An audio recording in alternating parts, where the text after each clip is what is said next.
Kirk's ex-boyfriend Kabat Shalom was on Ellen DeGeneres' show being all fake and gay. And if you know about Kabat having a pizza tattoo on his lip. Living in China and doing a lot of work with the victims from sex trafficking, work with a orphanage in Romania. I lived out here. I was here for 5 years.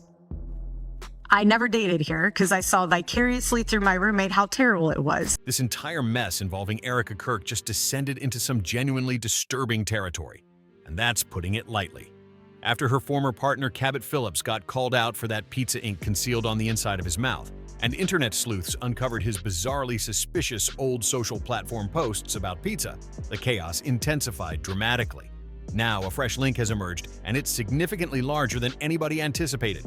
Turns out Cabot wasn't merely some casual digital personality. He actually received his initial major platform boost from Ellen DeGeneres. Yeah, Ellen personally invited Cabot onto her program, showcased him to millions, and even featured his complete family during the segment. Back then, it registered like a heartwarming, feel-good television moment. Cabot alongside his siblings pulling off that viral zombie hoax that generated massive laughter. But now examining it retrospectively, nothing appears straightforward anymore. Anybody who's followed daytime television understands that absolutely nothing transpiring on Ellen's platform happens by accident. Every single guest, every single sketch, every microscopic element on that set gets meticulously orchestrated. And once you begin linking the evidence, circumstances start registering suspicious, because Ellen possessed this peculiar recurring fixation. She constantly referenced pizza repeatedly. The frequency is staggering. Something about this complete scenario just feels excessively calculated at this point. Seriously. That looks great. Very stereotypical. There's a reunion. Have you? I hope so too. Have you met Jen before? No, I haven't. Thing with Courtney and Lisa, and they invited me over for pizza, and Judd Apatow was there too. It was pretty. You've been to my house. We've had pizza. Girl after my own heart. Do we love a pizza or what? We love a pizza. It's so much. Our audience is genuinely expected to accept all of this qualifies as mere random chance? Particularly when Charlie Kirk previously declared that pizza functioned as an actual secret terminology for something significantly more sinister. That's not something anybody can simply dismiss casually. Then there's the murmurs regarding Erika and that enigmatic orphanage she maintained connections with in Romania. And that's when circumstances begin appearing genuinely sinister. But the revelations don't halt there. Individuals who previously operated behind the production curtain on Ellen's program have commenced dropping cryptic suggestions indicating that Ellen's late DJ, Stephen Twitch boss, may have discovered something dark. Connections between Ellen, certain high-powered figures, and a shadowy network filled with strange symbols and coded language. Could it be that Twitch witnessed something he never should have witnessed? And if so, did that contribute a role in what transpired next? No. And then as soon as Cabot Phillips, as soon as I saw that picture of him with the pizza thing on his on inside of his lip on the internet, I was like, that's her ex-boyfriend. It's like, yeah. Talk about something very controversial, pizza. Because not long following his tragic passing, his widow Allison Holker rushed to publicly defend Ellen, while simultaneously she seemed to alter the narrative in ways that made Twitch appear unstable. That raised eyebrows everywhere. At this point, we're way beyond simple controversy about Erika Kirk's former relationships or digital speculation. This registers like something significantly darker, and if even a minor fragment of these allegations holds authenticity, then we're staring directly at a disturbing pattern that's been dismissed for far too long because individuals are too frightened to examine too carefully. Or let's dissect this, starting with Cabot Phillips, Erika Kirk's ex, and now the individual suddenly handpicked to assume Charlie's position on the college debate circuit. Before Charlie's shocking elimination, barely anyone even recognized who Cabot was. But now he's everywhere, getting promoted as the one to carry forward Charlie's so-called legacy and instruct others how to lead like him. And that's already questionable. Once viewers started sensing that something didn't register correctly about Cabot, they began investigating. And that's when the truth spilled out. Cabot didn't just randomly encounter Erika, he dated her, and the wildest component? This materialized during the exact identical period Erika swore she wasn't seeing anybody. I have this crazy idea that I will order pizza. And so if I do, I don't want it to go to waste. Who will eat pizza if I... Jennifer? Yes? Harrison? Turning the Oscars into an everyone's invited dinner party with dinner. What do you think? Julia wants cheese. Who's your favorite movie star? They're here. Well, who do you want to talk to? And then passing a very famous hat to pay the delivery guy. What do you have, Barbie? 200? This is a start. This is a start. Your stock just went up. You got some money now with pizza. No, what's even crazier is that Erika claims she commenced dating Charlie in 2018, following what she described as a 5-year relationship drought. But screenshots don't fabricate. There she was in August 2017, straight up flirting with Cabot on Instagram. The timeline is completely inconsistent, and that's exactly what viewers started asking serious inquiries about. Erika, who is she genuinely? And why maintain lying when the receipts are positioned out in the open? But here's where circumstances take a deeper twist, because it turns out Erika might not be the only one performing a role in this strange arrangement. Her ex Cabot seems to originate from the exact identical world. A resurfaced footage displays him appearing on the Ellen DeGeneres show. Yes, that Ellen. No, and given all the allegations and whispers surrounding her identity and her supposed ties to powerful elites, that detail alone should make anyone pause.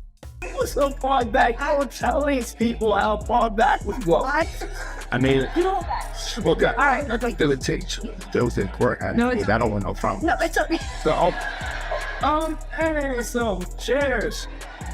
In the 2016 clip, Cabot showed up with his brother Barrett and their younger sister Millicent, supposedly to discuss a prank that went viral, where they convinced their sister there was a full-blown zombie apocalypse after her wisdom teeth surgery. It appeared innocent enough on television, but knowing what we understand now, it suddenly registers significantly less harmless. But that's where circumstances start getting even stranger.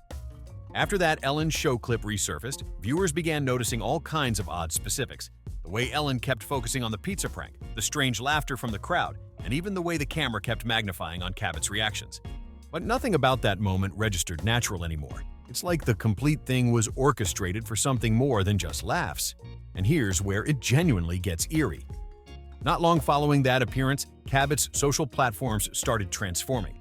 Old uploads vanished overnight, and the fresh ones suddenly possessed a carefully polished image like he was getting rebranded. Please welcome Cabot, Barrett, and their 17-year-old sister, Millicent. So how long ago did this happen? I got my wisdom teeth out last Thursday, and so it was my first time ever going under general anesthesia. Wisdom teeth videos, and we thought, what could make it better? Around the identical time, Erika began surfacing in the identical social networks that Cabot had just entered. Influencer gatherings, private events, and even fundraisers tied to elite networks. Coincidence doesn't appear like it. Viewers who followed this narrative closely declare that this is when the puzzle pieces started connecting. Ellen's production squad, the timing of Cabot's rise, and Erika's sudden transformation into this public figure everyone was supposed to trust. The shift was too polished, too convenient. Then another layer got added. Someone uncovered old production notes from the Ellen show displaying that the zombie prank episode was actually pre-approved weeks before the footage even went viral, meaning Ellen's team understood about it before the internet did. That's not just peculiar, that's calculated. And now examining everything together, Cabot's sudden fame, Erika's perfectly timed narrative changes, and the eerie patterns around Ellen's guests, viewers are starting to think this wasn't just a series of coincidences. It registers like a setup, a carefully controlled narrative. Something way bigger is being concealed in plain sight, and the deeper you investigate, the stranger it all becomes. However, on the surface, that complete segment appeared like harmless entertainment.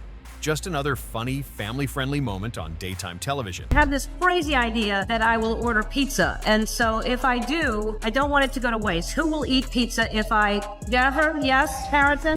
But when you actually start paying attention to who keeps getting platformed, who keeps showing up in those tightly controlled spaces, and who gets pushed into the spotlight again and again, it's hard to believe it's all just coincidence. Something about it doesn't register right. Ellen doesn't just grab random individuals off the internet and throw them on her program. Every guest is carefully vetted. Every appearance serves a specific purpose. That moment wasn't just a sweet family narrative. It was Cabot's official public rollout. The segment polished his image, presenting the whole Phillips clan as this picture-perfect normal family you could trust. But once you magnify in, and that shiny image starts to fracture. Because positioned right there in the crowd that day was Cabot's father, Tim Phillips. And he's not some ordinary dad cheering from the sidelines. Tim's got long-standing ties to major political networks, the kind that reached deep into genuine power circles, just like Erika Kirk's parents do.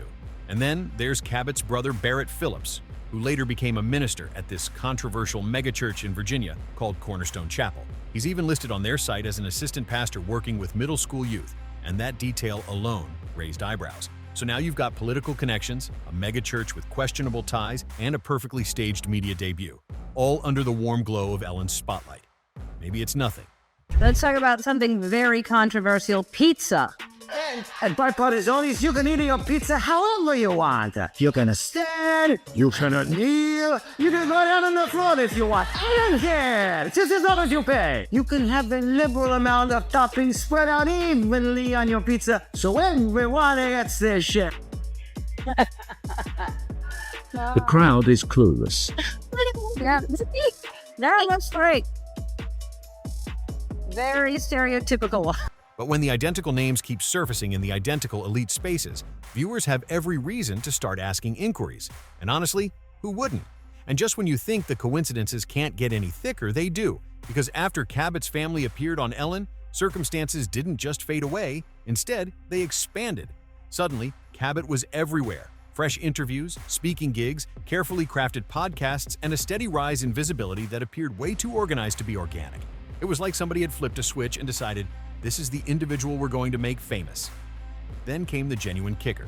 The connections between the Phillips family's networks and Erika Kirk's growing platform started overlapping in weird, deliberate ways. They were attending the identical conferences, showing up in the identical faith-based spaces, and even being photographed with the identical political donors and public figures. Viewers started wondering, was this all planned from the start? Insiders declare Cabot's sudden popularity wasn't luck at all. Behind the scenarios, there were whispers of coordinated PR efforts, brand deals, and even sponsorships coming from figures tied to those identical megachurch networks. And every time an inquiry was raised, those uploads or mentions mysteriously disappeared online, like somebody was wiping the trail clean. Meanwhile, Erika kept performing the role of the rising star, giving interviews, rewriting her timeline, and pushing this inspirational narrative that didn't match the receipts. And every move she made seemed to tie back to individuals who had one foot in politics and the other in religion. It's like both of them, Cabot and Erika, were being guided by invisible hands, positioned right where they needed to be at just the right time. None of this registers random anymore. Too many coincidences, too much polish, too many doors opening at once. The deeper you examine, the clearer it gets. This wasn't just a viral moment gone right. It appears like a whole machine working behind the curtain. Now let's get into the pizza tattoo, because honestly, this might be the creepiest component of the entire narrative.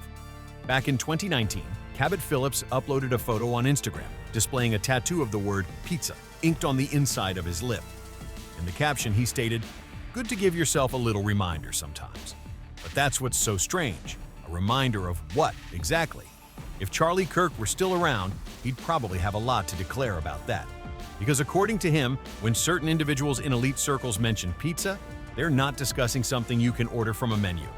Scroll through Charlie's old uploads and you'll find several moments where he warned that pizza was being utilized as a code word for something disturbing and secretive. And here's the thing, Cabot's tattoo wasn't just a one-time joke. He kept bringing it up like it was some kind of inside thing. He even uploaded captions like "Pizza talk is the new pillow talk," which had viewers seriously scratching their heads. Then it got weird.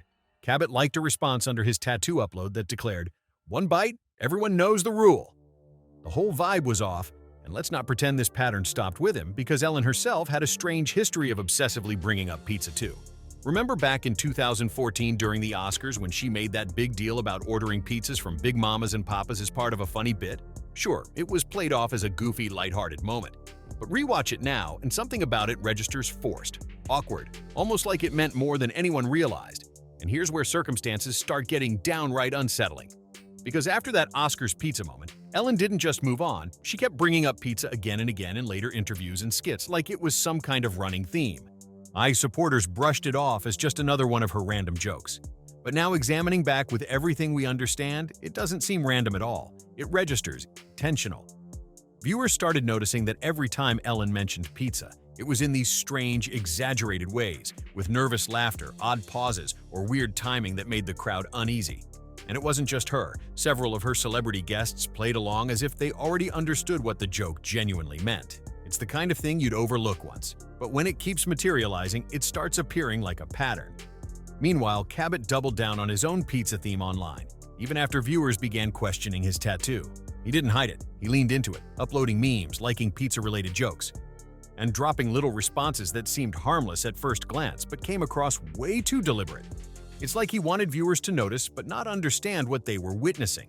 What's even more suspicious is how both Cabot and Ellen seem to possess these identical connections, both surrounded by the identical mix of political insiders, media handlers, and PR squads with spotless reputations, but shady funding trails. every thread you pull just leads to another knot. So when viewers declare the pizza thing was just coincidence or humor gone too far, that explanation doesn't hold up anymore. Not with all these repeating signs, all these familiar identities, and all these carefully polished smiles concealing something that clearly doesn't add up. Something about this pizza obsession registers too rehearsed, too controlled, too strange. And it didn't halt there, not even close. On The Ellen Show, she kept slipping in these bizarre little pizza moments with no setup, no punchline, and zero reason for them to exist.